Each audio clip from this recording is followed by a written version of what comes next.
Hello everybody, thank you for joining us. If you're new to our channel, we are Carrie and Casey Intuitive. Hi. For those who are familiar with us already, welcome back again. For our next bullet point, this is all families had an entity that either needed to cross over or was a medium vibration that had a demon piggybacking on it. And that's a very important word, piggybacking, when we're talking about this. Right. Explain it. It's piggybacking is. We feel like this is a word that needs to be used and understood broad spectrum. As far as that, piggybacking is a very interesting situation, and it happens frequently. And really, with good discernment and protections, this understanding needs to happen.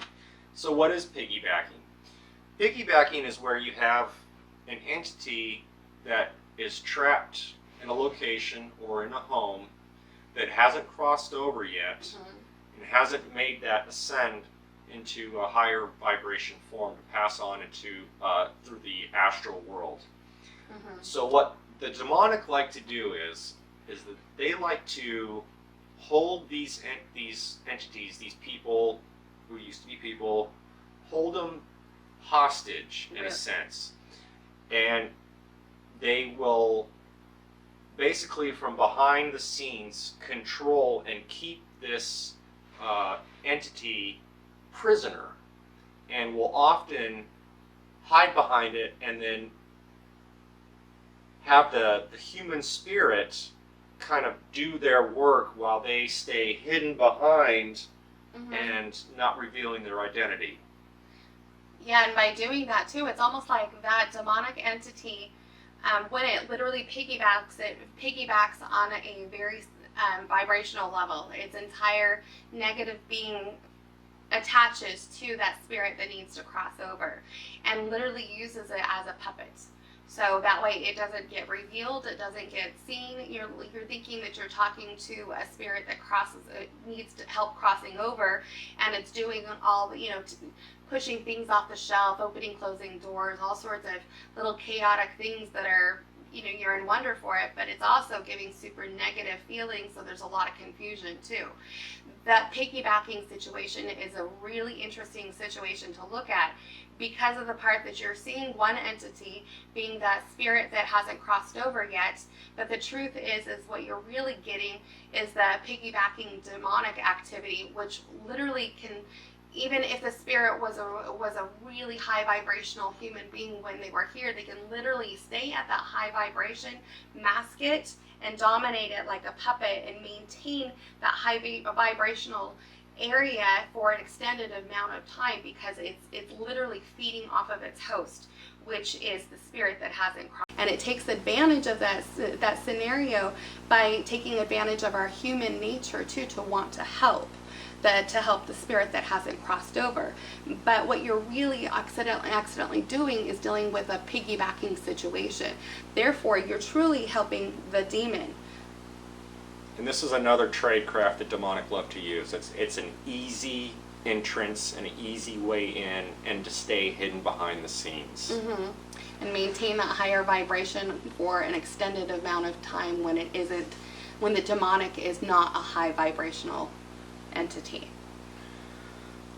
On our next point, this is all families had one or more people in the family who experienced past physical or sexual abuse. That is true.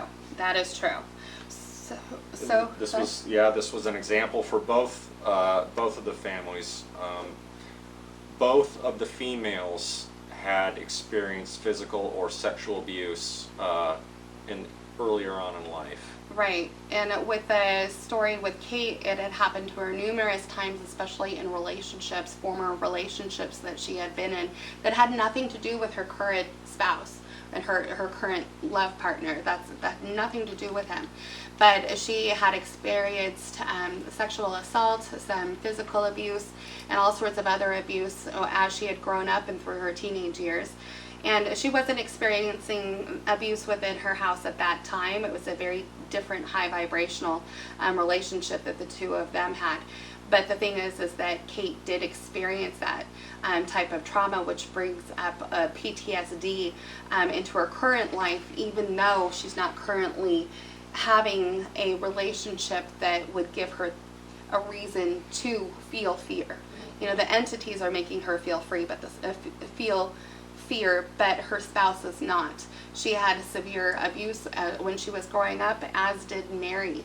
Mary had numerous, when she was younger, a lot of abusive relationships, also abusive relationships within her own family, emotional abuse as well. So that is something that is not happening in her house with her spouse, but it's often brought up in her own life patterns because of that PTSD creates its own triggers. Both of them, that makes a gigantic effect within their households, because that demonic activity loves to prey against your weaknesses, your fears, your vulnerabilities, your past traumas, and bring them to the surface as though those two people in those situations, as if they deserve that. And that is a total lie. Nobody deserves any type of that, and there's not an abuse that's ever accounted for whatsoever in a good way. It's unacceptable. But the part that demonic activity brings that past trauma to the surface to them is very, very damaging.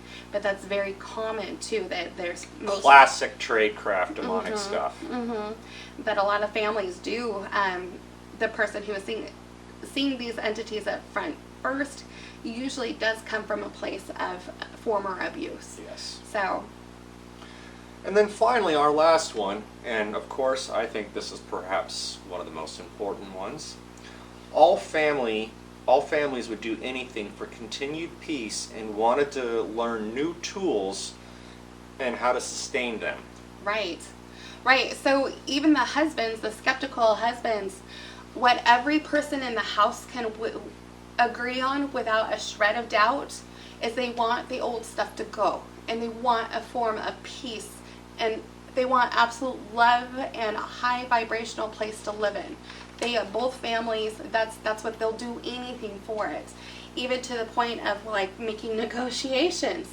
Like, what do we do with the spirits that will do anything that it wants me to do just to clear this? Or they'll go and get all sorts of different people to literally come in and sage the house and do their version of the protections to get rid of it. Both families, what they want is peace. I mean, who doesn't want peace? In your own place that you're supposed to be the safest, the happiest, the place of total rest, they're not getting that at home. And that means nobody's getting it in the house that they're living in that has activity. Exactly. They want peace, and that's exactly why they come to us, is because they don't want the temporary peace. You can get that anywhere. But we come in and clear those houses and give those families tools to move forward too. And those families didn't even realize that they need those tools, but that's what we're here for. So. That's right. So on our next point, what's the process of clearing? Right. How do we go in and do what we do? Well, with the process of clearing, it's quite an extensive thing for us. It's when families come to us, like in the last bullet point that Casey just talked about, they're in a place of begging for peace. Please, please help us. Please help us. We don't know what to do. We've tried everything. We're wearing our rosary beads. We're praying like you wouldn't believe. We even brought in a bishop. We brought in a priest. We brought in XYZ. We did all these clearings, whatever. They want peace so much. So by the time that they come to us, they're so very much in need of help. So for us, clearing isn't an overnight deal. And anybody who tells you that clearing a house from demonic activity can happen in one session and that's just it, we call bullshit on that. Total bullshit. You might clear it for a day or so, great, but you're not going to clear it permanently without tools. Yes. So that's where we come in there. And the order of operations for that is that the first standard procedure is obviously they get a hold of us. And they tell us their backgrounds. We go through weeks of interviewing them. We don't just say, here, we're going to show up now. Oh, you've got some activity going on? Be right over. We're the Ghostbusters. Yeah. That's not how we do things. We vet them. We talk to them. We have extensive conversations with them to gather as much information and intel about the situation and about the entities and essentially kind of what we're going to be up against. And honestly, we also do this because we need to know that the family is truly in the right head and heart space to literally clear this. Also, our procedure is we need to kind of make sure, you kind of have to disprove what's going on before you could actually prove it. So we need to go through and literally, if the cabinets are popping open, we need to literally go through and look at those cabinets, look at everything to see, oh, maybe it's just, needs to be fixed at home. It has nothing to do with anything but that. But based on your fear, you might be thinking that open door is literally from an entity. It may not be. It might just be a door that's old and warped and pops open. So we go through and identify all of what could and couldn't be within that. But initially we do the interviews, and then after the interview, Casey and I will put them on our calendar. And then when it's time to do the actual clearing, every single person needs to be in the house that lives there. When we are doing clearings, everybody needs to be involved. Otherwise, we won't do it. Yes. So you can't just have one person missing or whatever, because it's not going to work. We need to make sure that the entire family is willing to do really what it takes to keep those entities cleared permanently. And that means, though, that after we do the interviews and we both have a clear to go to their house and help them and do a clearing, we sit down with them again while they're in the house too, and we have them tell the story all over again, and we ask them questions even more depth. We're pretty in depth on the initial interviews, but different scenarios bring up different topics. Yes. And so questioning needs to go through, we need to go down all of those rabbit holes and see where and what that activity can come from. And especially with Casey, being, you were in the Army and he has a total different set of questions than I'm going to have. Thank God. Thank God.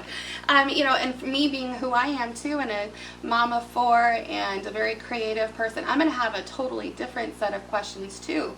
But both of us together, we are so darn thorough on our questions too. And that includes the intent of everybody involved too. Is everybody willing to literally clear the house and be active in clearing it?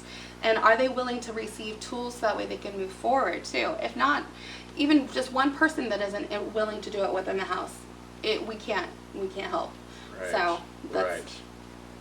That's important to have everybody there, because if you're not setting your intentions 100% authentically, the demons know this. Right. They can see right through that. So even though you may be asking for help and wanting help, but deep down inside there's a part of you that still wants to play house and still Right. kind of wants to entertain this notion of having the supernatural or the demonic in your house. It's not going to hold. The Right. clearing will not hold if you are not 100% committed to making changes and seeing these changes through. the whole house has to be on the same page. Even, we even have the children get involved in their own way too. We're not here to spook everybody out. But at the same way, you do it at a kid level too, of where that entire, you have to do, honestly, there's going to be multiple people living in the house. You have to be able to isolate their personality types too, and make sure that they're understanding fully what's going on too, because everybody within the house has to participate in that clearing. Everybody. And this is where being an empath really comes in handy, because there's only so much that you can learn from a person over or through a phone call. Right. But when you're sitting down with somebody and you're talking to them and you can see their eyes, you can see their expressions, their little nano movements, yeah. and that's how you really learn somebody's true intention, by Right. studying them and watching them, and how do they react, and how serious do they actually look? For real. How committed are they? Yeah, it's one thing. So often there's so many families, and excuse me. So often there are families that say that they want help. They have this gigantic, terrible energy in the house, a lot of really scary stuff going on in the house. Everybody in the house is available to it. But so often there are families, I don't understand how this is, that literally want you to go in and wave a magic wand and boom, it's done, and they haven't done anything to make that be active. They want us to come in and literally do the work for them and clear those entities even from a distance. And that's not the case with these two couples that we're talking about, but there are so many of them that just literally want us to jump in and boom, make it all better for them.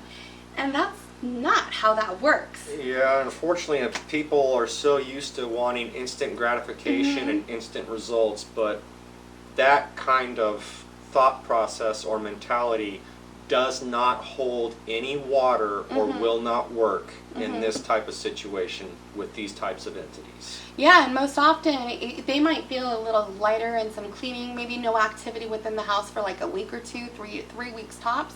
But most often, not doesn't only come back, but it comes back so much worse.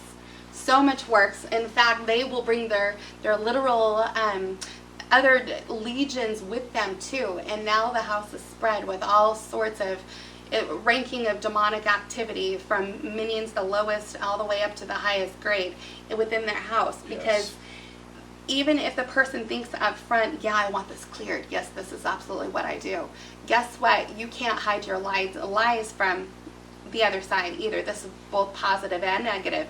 But with the negative entities being in the house, they know your innermost spheres, even the ones that are so deep that you haven't even put them up to the top layers of saying, this is how I feel. You don't need to do that. They already know, and they will exploit the crap out of that to make sure that you understand that you are not in control of the situation, and they will make sure to keep you in that oppression, so that way you will stay under that type of darkness as long as they will make you do it.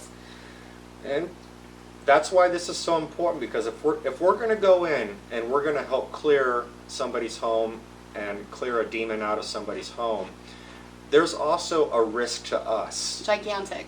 And there's also abuses and things that we endure and that we go through when we're fighting these battles for these people. For example, bite marks. I've been bitten, scratched. Yeah, she's been punched. Yeah, I've been punched. I've been literally demonic rape. I have pictures of when we were in a clearing of where I have 2 puncture marks within my leg from the demon that jumped up and literally bit my leg and popped its way down. I'm going to put a picture of that up there later on so you can see that. But yeah, we, on this part, it doesn't just affect the family. For this, for what we do, we always get a heads up before we know cases are going to be here. Because those mother bleepers like to let us know that they are not happy with what we're about to do. And they like to make that activity even stronger in the people's houses, because they want to shake them up and say, look, you can't get rid of me. You can't do that. But yeah, there's a lot that goes through it. Those entities definitely show up for both Casey and I. They show up outside, they scream in our ears, they do all sorts of, they jump on us, they do all sorts of stuff. It doesn't literally happen within this space of living, because of it within the walls of this place that we're at right now, because of how much protections we have going on. But it does happen in the car, it happens outside, it follows us to everywhere around, to let us know, hey, it wants to make us think that we can't get rid of it. Try and throw us off our game, and try and deter us from helping the next case that's going to come up, or the next family that's going to need help. And on that part too, I need to say too that type of activity is not something that spreads around. It's not a virus. So by watching something like this, a demon is not going to pop up when you're watching, just because it's happened with us. If that activity is going on with the families and we are picking it up, it's because I'm a psychic medium, he's an empath, we're both demonologists, we're there to literally fight back. It doesn't spread like a disease though, not at all. So we don't want people to worry that, just because you're talking to somebody who has activity in their house, this will happen to them. That's not how that works. No. That's not at all how it works. But they are going to target specifically Casey and I, because of what we do and how adamant we are to make sure that that family experiences true love, true light, true peace, and true tools within that. Yes. So with that, the procedure, like we said earlier, we go through and do the initial interviews with the clients as soon as we come into the house. And then after that, Casey and I will go through the entire house and literally feel what's in there. And see. We will also grade those level of entities. For us, our scale is between 1 and 4. Yep. Yeah, 1 being the lowest. They're all low. 1 being the least powerful, and 4 being a devil, the highest possible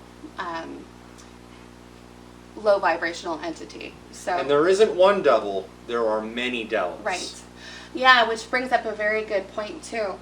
So often people are talking about, Satan and things like that, but it's quite honestly, there are many devils in charge of this.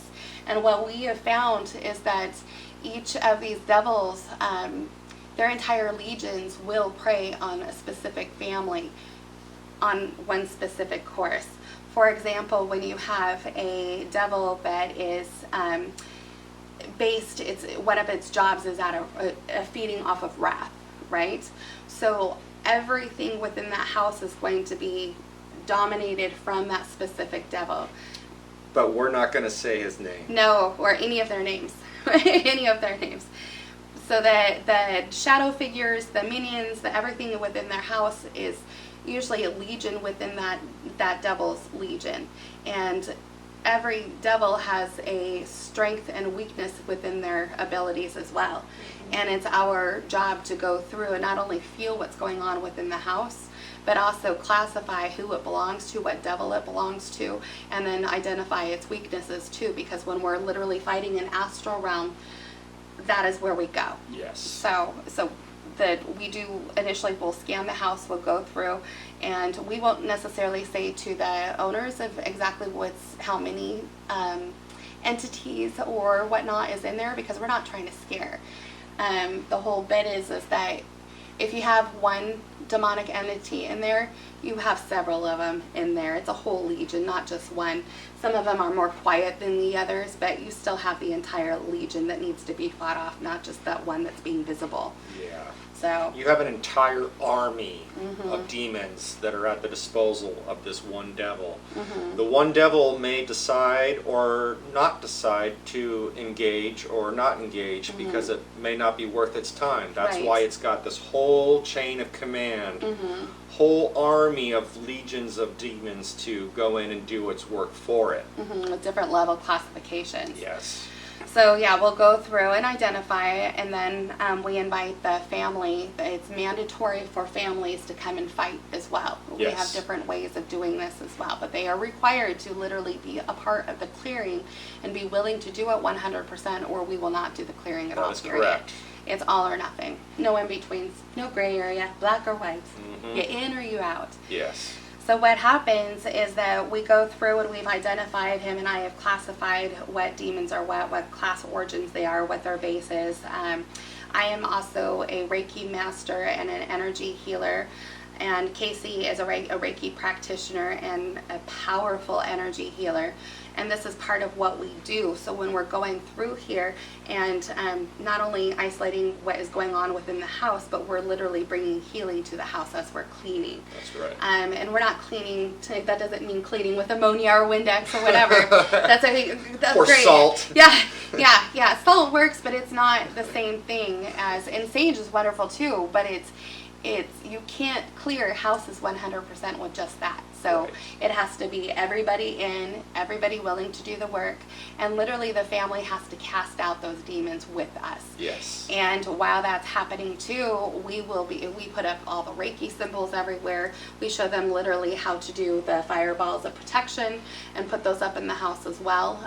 The husband even, or the skeptical person who lives in the family, also has to participate in this event to clear, or again, we won't do it. But what happens is, like, we'll go from room to room, we're saging, yes, but we're also, the family is with us, and now they're able to see where these entities are, and they literally have to cast them out with us. And while we're in literal astral realm and fighting. So, and that's an interesting part there too, because not only are our guides showing up, but both Casey and I and a lot of people who are do what we do, we have specific guides for specifically the casting out of demons and that type of activity. And with me, mine is one of my major guides is Deborah, and she literally shows me different moves of how to fight these specific devils in astral realm too. It's quite significant on that. So we literally go in and we fight, and then also with that, the husbands are taught how to do that as well. I'm just thinking about that time with Mary and her husband, of how at first, they'll go through with us and out with these top half-ass kind of voices, like, oh, just out, or, kind of half in there, half out. We have to literally show them what they're dealing with and feeling, and they have to authentically be casting it out, otherwise it doesn't work. Because again, the demonic knows your true intention, and if you're being serious or if you're full of shit. Right. So it's really important that during that stuff that everybody, if you're not authentically willing to fight and get rid of those entities, yes, nothing's going to stick. Nothing's going to stick. Even if there's just one person in the house that wants everything cleared, yeah, it just doesn't work. So then, after we've done the clearing, this is where what separates us from a lot of other demonologists or a lot of other people who practice this kind of work or engage and live in this lifestyle. Right. Because that's really what it is. What we do is we give tools as part of our aftercare to the families, so they can have the ability to help keep the demonic away.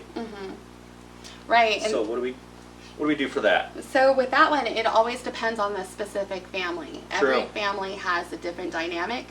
Every person in the household has a different communication style. Every person in the household has its different intent and abilities that they wish to have discernment. And because of all the different personality levels, we have to really go in and give tools that work for those specific individuals in their own specific, authentic way. I'm going to bring up the case of Mary and Ken on that one. They are a perfect example of that. So in their clearing, at first, the husband was kind of like, he's involved with us, he's doing all the work with us. His actions are showing, but his actual, you can tell from the inside, he's not quite believing what's going on. He's kind of like out, kind of light, and that's okay, But we go in there and show him exactly what's really going on. And so as he's clearing, he's realizing, shoot, this stuff is real, because he's literally seeing what's going on in the house now too, even though he hadn't seen it before. So the tools given from that is that it's a very specific individual protections for each individual. We also are using key phrases and key verbiage within the couple too that actually builds their relationship based on both of their strengths and both of their weaknesses as a couple. Yes. Most often the chaos that is in the house also is the contributing factor is the lack of communication between the couple. Both of them are fried out on any type of activity that's been in there. Both couples are usually, they don't want to hear any more about this. They don't know how to talk to each other anymore because they've spent a good chunk dealing with this type of yuck. So we literally show them the tools to communicate with each other better, and we also... Or they point the finger at each other. Yeah, they do. Blame. Just like, yeah, I do this, like, I'm not literally pointing at him, but I'm agreeing with him with the finger. But they do, though. They completely, it's not my fault. I didn't bring that person in. This person did. Yep. I'm not the one part of the problem. You're the problem. You brought this upon us. You attracted this. You played with this. You did that, etc., etc. Yeah, that's a line of crap. So that's exactly why everybody has to be involved and really mean it. Otherwise, that's just what happens. So we go in and we help give communication techniques as well as kind of a spiritual counseling, if you will. Yeah. And we also do energy healing on them as well afterwards or even before to help clear up some of that burden that they... And fear. that they are sheltering inside. Right. And because it's very common when you're going through the actual clearing, you're going to experience gigantic emotions that you may never have had before. Every bit of guilt that you have of having entities within the house, of not being able to protect your family from this, that guilt is all of a sudden at the top with it. And then there's embarrassment that goes with it too. So it's really important for us to go in and teach the person experiencing those emotions of how to neutralize it and move forward. And like we said, everybody has very specific follow-up things with that. But it depends on the personalities of everybody within the home. And Carrie, being highly gifted that she is, she has an excellent knack for sniffing out these blames or the guilt or the burden that these people hold inside themselves or blame on other people. Mm-hmm. And she is very good at telling and showing these people that that does not belong to you, that is not yours. You reclaim your power. That's right. Yeah, and we'll literally, while we're fighting there, lay hands on them too to give them strength and neutralize that, because there's a lot of painful moments that happen when you are clearing. It's extremely taxing on the body, physically and spiritually and mentally. And yes, it really takes a significant toll. So it's important to have not only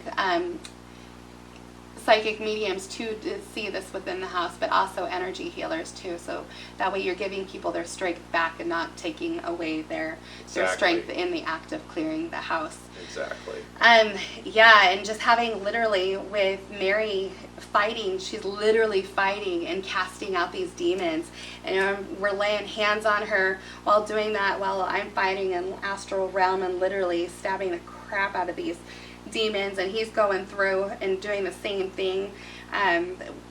Those tools are so really cool, but those are tools that they use in their aftercare too, because they will always experience a level of shakeup after the ordeal is done. So often families are very used to that type of level of chaos within their house that it keeps on going and going and going.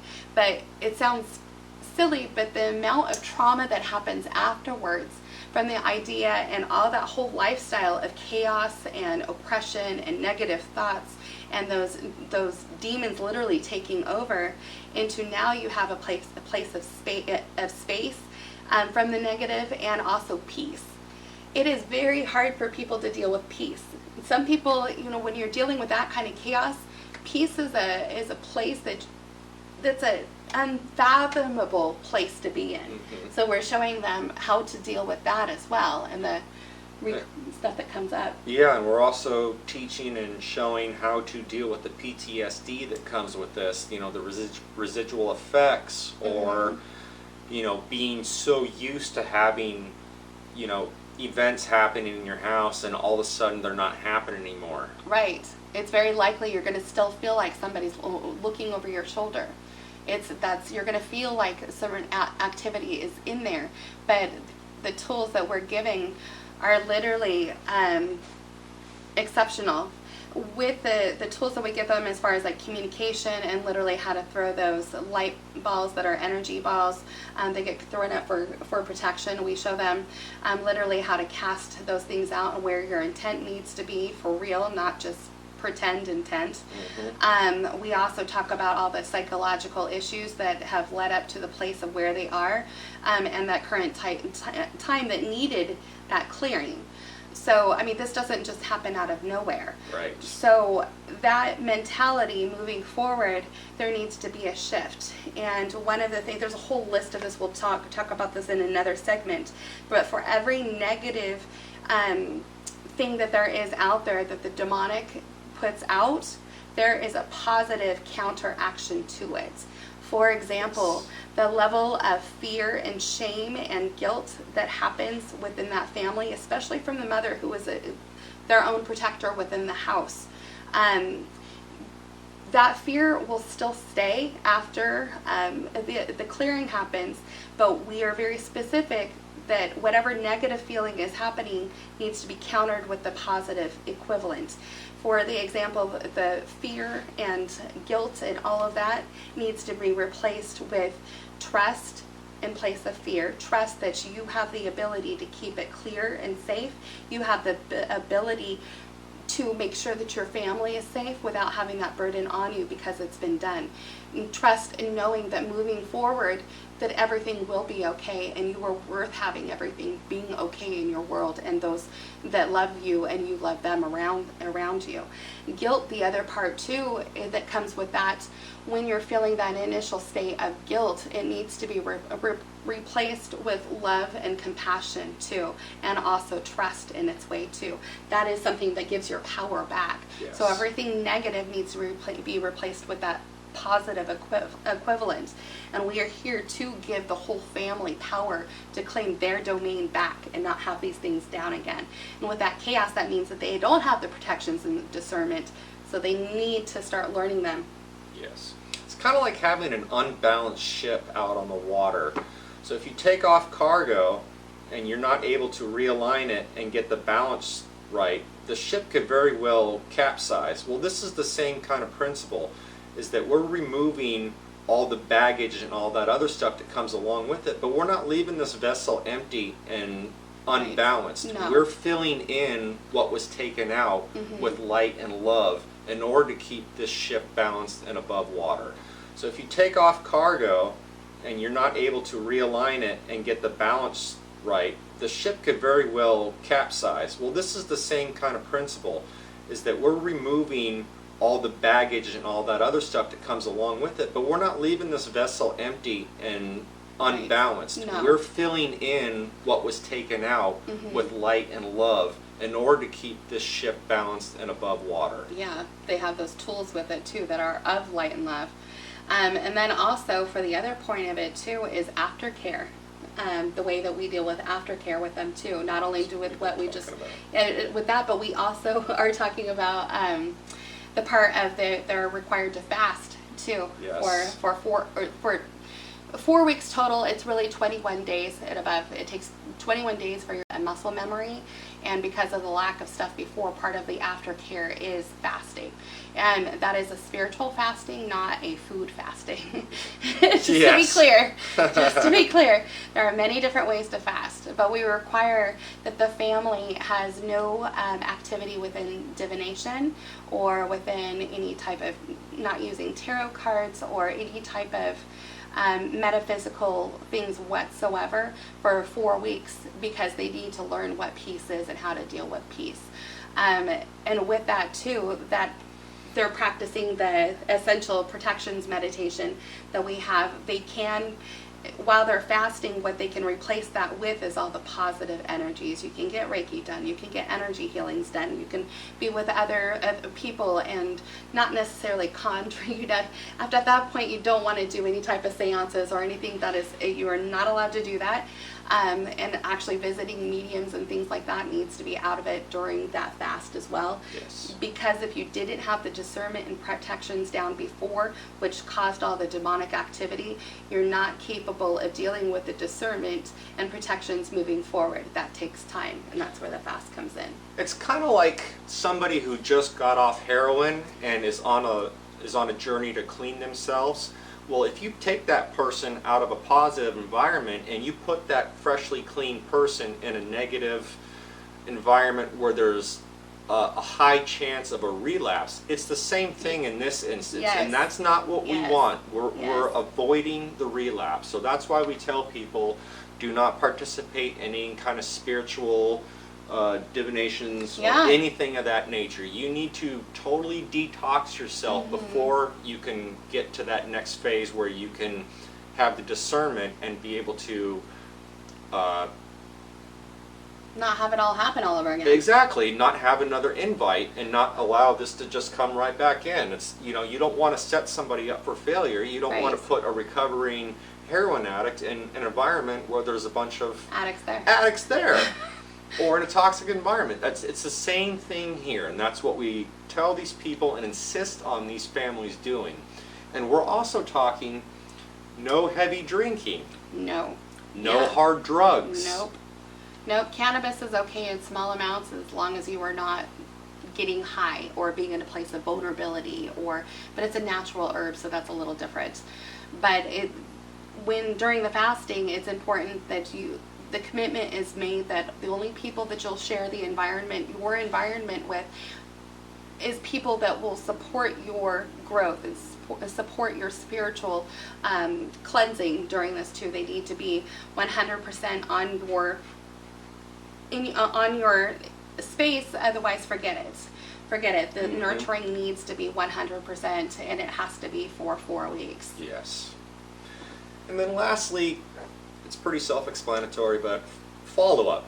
And this is something that we do. We still maintain communication and dialogue with the clients and the families that we've helped in clearings to make sure that everything is continuing to go right on track, and that they're abiding by their commitments and their obligations that they made to us and that they made to themselves. And so we check up on them. They text us and call us and let us know how they're doing and how the situation is holding up, and so that way that it's not just like we were there and then gone. Bye. But yeah, we continue to be their support system and be there for them if they have questions or anything or concerns, anything of that nature. Yeah, absolutely. I mean, that follow-up is imperative.